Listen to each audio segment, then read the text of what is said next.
جائیں گے، لوگ جینے نہیں دیں گے، زمانے کے لوگ تانا دیں گے کہ اس کے گھر میں نحوست پل رہی ہے، اس کے گھر میں شیطانت پل رہی ہے۔ اللہ پر یہ سماج کا ڈر تھا، یہ معاشرے کا ڈر تھا، نہ بیٹی کو گھر میں رکھ سکتا ہے، نہ بیٹی کی پرورش کر سکتا ہے۔ اور بیٹیوں والوں آج بیٹیوں سے پیار کرتے ہو، کوئی بڑی بات پیار آج نہیں ہے، اس لیے آج کے دور میں ہر باپ اپنی بیٹی کو چومتا ہے، ہر باپ اپنی بیٹی کو کلیجے سے لگاتا ہے، لیکن اس دور میں میرے سرکار نے اپنی بیٹی سیدہ فاطمہ کو اپنایا اور یہ کہا تھا الفاطمہ تو بضعۃ منی، فاطمہ میرے دل کا ٹکڑا ہے۔ اللہ کا جب فاطمہ آتی ہے میرے سرکار کھڑے ہو رہے ہیں، فاطمہ آتی ہے سرکار استقبال میں کھڑے ہو جاتے ہیں۔ توجہ کے ساتھ سنیں، کون بیٹیوں کے رتبے بڑھا رہا ہے؟ بیواؤں کے رتبے کس نے بڑھائے ہیں؟ میرے سرکار نے بیوہ کا رتبہ بڑھایا ہے، بیٹی کا رتبہ بڑھایا ہے، غلام کا رتبہ بڑھایا ہے۔ سرکار آئے ہیں تو غلام مسکرایا ہے، سرکار آئے ہیں تو بیٹی مسکرائی ہے،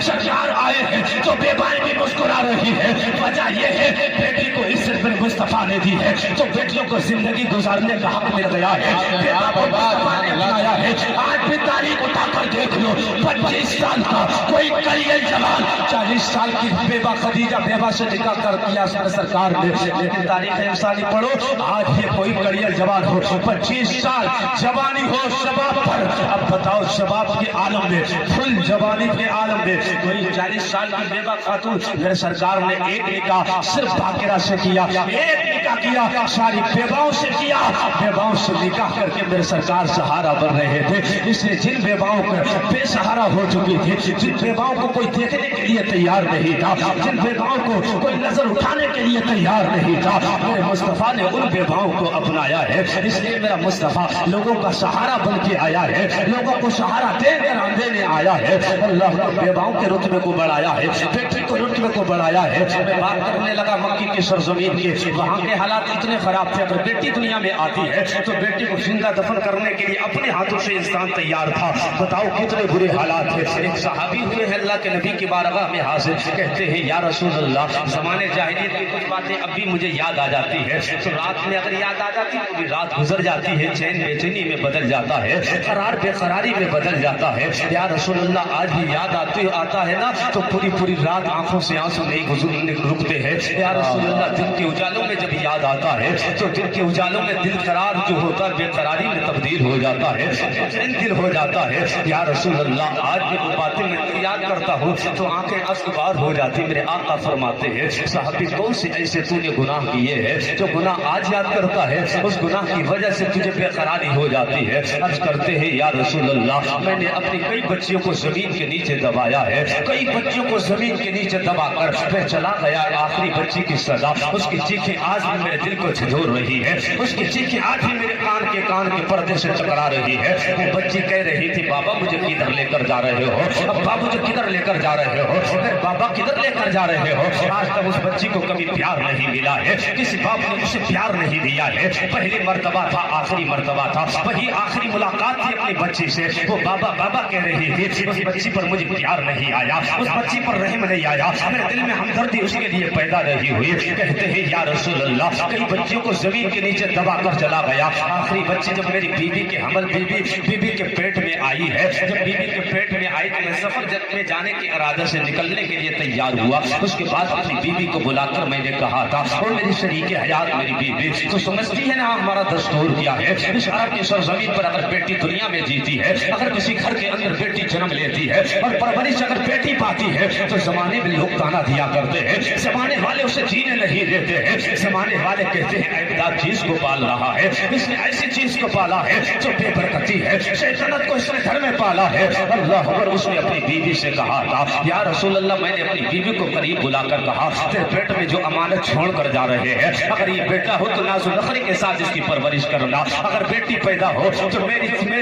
چہرے پر اس کی نحوست بری سورج کی نگاہیں میرے چہرے پر نہیں پڑنا چاہیے، میرے آنے سے پہلے سے زمین کے نیچے دبا دینا۔ اللہ پر کہتے ہیں یا رسول اللہ میں بیوی کو وصیت کر کے چلا گیا، چند سال کے بعد آیا ہوں، اس سے پہلے یہ ہوا میری بیوی کی بیٹی اللہ نے عطا فرمائی ہے، جب بیٹی دنیا میں آئی ہے تو ماں ہوا کرتی ہے، باپ ہوا کرتے ہیں، ماں کی ممتا تڑپ کر کہتی ہے اگر اس بچی کو میں نے زمین کے نیچے دبا دیا ہے، ہو سکتا اللہ کوئی اولاد مجھے عطا نہ کرے، ہو سکتا ہے اس کے بعد میری کوئی بیٹی نہ ہو، یہی ہماری آخری نشانی ہوگی، یہی ہماری آخری علامت ہوگی، اسے دیکھیں گے کلیجے ٹھنڈے ہو جائیں گے، اسے دیکھیں گے آنکھوں میں ٹھنڈک حاصل ہوگی، تسکین اس سے حاصل ہوگی، جب دل گھبرائے گا بیٹی کا چہرہ دیکھ لیا کریں گے۔ یا رسول اللہ میری بیوی نے یہ فیصلہ کیا ہے، اس کی ماں کی جو ممتا ہوا کرتی ہے اس نے فیصلہ یہ کیا ہے کسی بھی طریقے سے ہو بچی کی جان بچائی جائے، کسی بھی طریقے سے ہو بچی کی جان زندگی بچائی جائے۔ کہتے ہیں میری بیوی نے اپنے پڑوسن کے حوالے اپنی بچی کو کیا ہے اور اس سے کہا جب میرے شوہر گھر میں رہا کرتے ہیں اس وقت ہم اپنی بچی کو اپنے گھر میں نہیں لے جائیں گے، جب میرے شوہر چلے جائیں گے تو اپنی بچی کو سینے سے لگائیں گے۔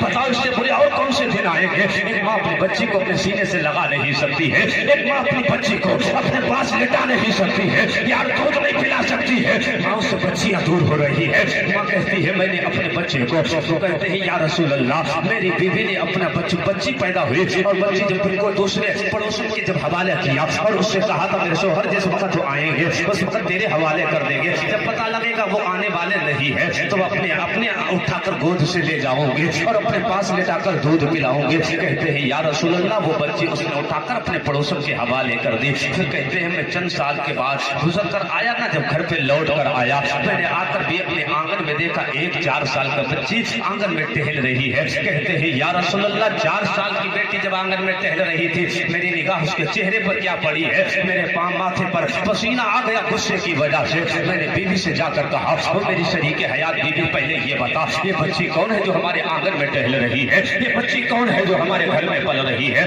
اللہ پر کہتے ہیں یا رسول اللہ میری بیوی نے ہاتھ جوڑ کر کہا تھا خدا کے واسطے اس بچی کو معاف کر دے، خدا کا واسطہ تجھے اس کی جان کو بخش دے، ہو سکتا ہے اس کے بعد مجھے اللہ کوئی بیٹی عطا نہ کرے، ہو سکتا ہے اللہ اس کے بعد کوئی بچہ عطا نہ کرے۔ اس کی زندگی کی بھیک مانگ رہی ہو، ماں اپنے شوہر سے بچی کی زندگی کی بھیک مانگ رہی ہے۔ کہتے ہیں یا رسول اللہ وہ بچی کی زندگی کی بھیک مانگتی رہی، وہ کہتی رہی خدا کا واسطہ ہے، وہ کہتی رہی تجھے اللہ کا واسطہ ہے، اس کا واسطہ ہے جس نے تجھے پیدا کیا ہے۔ پھر کہتے ہیں میں رات کا انتظار کرنے لگا، ایک بار میرا خیال آیا کہ بچے کو پال لیا جائے، لیکن معاشرے کی وجہ سے سماج کی وجہ سے میں نے خیال کیا ہے۔ جب وقت گزرا اس کے بعد کہتے ہیں میں نے خیال کیا ہے اگر یہی ہوتا رہا بچی پلتی رہی گھر کے اندر تو زمانے کے لوگ مجھے جینے نہیں دیں گے، زمانے کے لوگ گانا دیا کریں گے اور کہیں گے اس کے گھر میں بے برکتی پل رہی ہے، اس کے گھر میں بیٹی پرورش پا رہی ہے۔ کہتے ہیں یا رسول اللہ میری بیوی نے کہا تھا اسے معاف کر دو۔ پھر کہتے ہیں میں انتظار کرنے لگا، چند دن کیا گزرے ہیں، رات کا سناٹا تھا، میں انتظار کرنے لگا کہ میری بیوی آرام سے سو جائے، جب گہری نیند میں بیوی چلی جائے گی تو بچی کو اٹھا کر اس جگہ جائیں گے جہاں پر گڑا کھود کر اس کو دبایا۔ یا رسول اللہ رات کا وقت آیا ہے، میں نے بچی کو اٹھایا، فابڑا ہاتھ میں لیا ہے، اس طرف چل دیا جہاں میں نے دوسری بچیوں کو زمین کے نیچے دبایا۔ کہتے ہیں رات کے سناٹے میں جب بچی کا ہاتھ پکڑ کر چل رہا تھا تو میری بچی کہہ رہی تھی بابا مجھے کدھر لے کر جا رہے ہو، ابا مجھے کدھر لے کر جا رہے ہو، میرے باپ مجھے کدھر لے کر جا رہے ہو۔ کہتے ہیں یا رسول اللہ اس بچی ننھی منی بچی چھوٹے چھوٹے ہونٹ سے کہتی جا رہی تھی، میرے دل میں اس کے لیے رحم نہیں آیا، میرے دل میں اس کے لیے ہمدردی نہیں پیدا ہوئی۔ کہتے ہیں یا رسول اللہ میں نے اس کو بہانہ بنایا، بہانہ بتا کر چلا اور اس طرف چل دیا جہاں اس کی گڑا کھودنا ہے، جہاں موت کا گڑا تیار کر کے اسے زمین کے نیچے دبانا ہے۔ کہتے ہیں یا رسول اللہ رات کے اندھیرے ہیں، رات کے اندھیرے میں بچی کو پکڑ کر جب چلنے لگا اس جگہ پہنچا، میں نے گڑا کھودنا شروع کیا۔ جب گڑا کھود رہا تھا تو بچیاں اپنے بیٹوں باپ سے کتنا پیار کرتی ہے، اگر تمہاری بیٹیاں ہیں تو یاد رکھنا تمہاری بیٹیاں تم سے بہت بڑا پیار کرتی ہے۔ بیٹیاں رات کے اندھیرے میں آؤ تو روٹی تازی بنا کر کھلاتی ہے، بڑا پیار باپ سے بیٹیوں کو ہوتا ہے، بچیاں اپنے ماں سے زیادہ باپ سے پیار کرتی ہے۔ کہتے ہیں یا رسول اللہ جب میں گڑا کھود کر تیار کر دیا اس کے بعد میرے چہرے پر پسینہ چل رہا تھا، میری 4 سال کی وہی معصوم سی بچی بھولی بھالی بچی کہتے ہیں میرے قریب آئی، آنے کے بعد کہتی ہے بابا بڑی محنت کا کام پڑ گیا ہے، بڑی مشقت کا کام پڑا ہے، کہتی ہے اپنا آنچل اٹھایا، میرا